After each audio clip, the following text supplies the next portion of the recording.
చూపాల మొత్తం పొగాకు చూపడం వల్ల ఆ క్రాప్ కు సంబంధించి.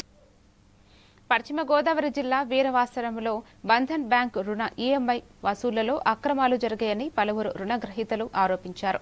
బ్యాంకు సిబ్బంది పేరుతో నగదు వసూలు చేసి ఖాతాల్లో పూర్తిగా జమ చేయకుండా మోసానికి పాల్పడ్డారని బాధితులు తెలిపారు. ఈ ఘటనలో గ్రామానికి చెందిన సుమారు 70 మంది నష్టపోయినట్లు పేర్కొంటూ సమగ్ర విచారణ జరిపి బాధ్యులపై కఠిన చర్యలు తీసుకుని తమకు న్యాయం చేయాలని అధికారులను కోరారు. ఎంత అవసరం కొలిది 1,60,000 బంధన్ బ్యాంక్లో లోన్ తీసుకున్నాం. లోన్ తీసుకోక ఎవ్రీ మంత్ కూడా వాళ్ళకి ఈఎంఐ పే చేస్తుండగా వాళ్ళు 4 ఈఎంఐలు 3 ఈఎంఐలు పెండింగ్ ఆపేశారు. అది కాకుండా నా ఈఎంఐలో కొంత అమౌంట్ కూడా సగం కట్టారు. నా పొదుపులో అమౌంట్ కూడా ₹1 లేకుండా మొత్తం వాడేసుకున్నారు.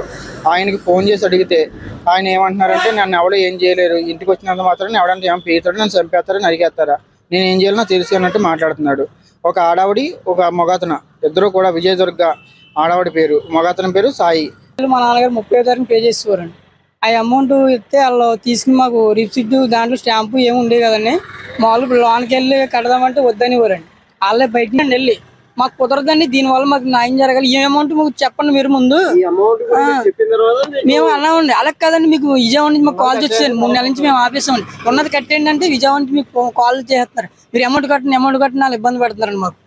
మేము కూడా విజయవాడ నుంచి కాల్ వచ్చిన మేడంతో మాట్లాడితే మాకు దీని పరిష్కారం ఏంటి చెప్పండి, కాదండి మీరు ఇది కట్టేయండి, మీకు మళ్ళీ ఏది లోను రాదు, ఇబ్బంది పడతారు మీరు అన్నారండి. దీనివల్ల ఎవరో రియాక్ట్ అవ్వట్లేదండి. మీరు ఏమన్నా చూసి దీన్ని ఏం చేస్తే బాగుంటుంది అందరూ. మా ఒక్కరి సమస్య కదండి, చాలా మంది దాంట్లో ఉన్నవాళ్ళు వీళ్ళు ఎలా చేస్తే ఇంక దాంట్లో బ్యాంక్ అన్న అవసరం అయితే మీరు ఏమన్నా కఠిన చెల్లిసి వాళ్ళని చూడాలండి. అది దాని గురించి ఇలా వీరవాసరంలో నివసిస్తున్నాం.